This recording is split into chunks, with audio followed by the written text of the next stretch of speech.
السلام عليكم ورحمة الله. السلام عليكم ورحمة ربنا آتنا في الدنيا آمين. Kettim uyga.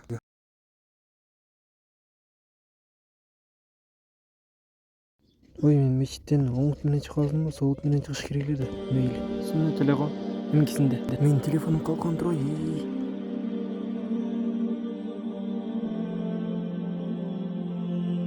Бул дүйнө жана акыретте пайда бере турган пайгамбарыбыз саллаллаху алейхи вассаламдын сүннөтүн унутуп калсак, эч нерсе эмес дейбиз. Бирок дүйнөлүк буюңубузду унутуп калсак, аны үчүн кайра кайтып келебиз. Бир данышман алымдан сураган экен, эмнеге биз сахабалардай боло албайбыз деп. Ал жооп бериптир, себеби сахабалар пайгамбарыбыздын сүннөтүн сүннөт деп кылышкан. Ал эми бул үммөт пайгамбардын сүннөтүн сүннөт эле деп таштап койгондуктан биз аларга жете албай жатабыз. Аллах Таала баарыбызга сүннөт амалдарды тилкенге мүмкүнчүлүк берген болсун.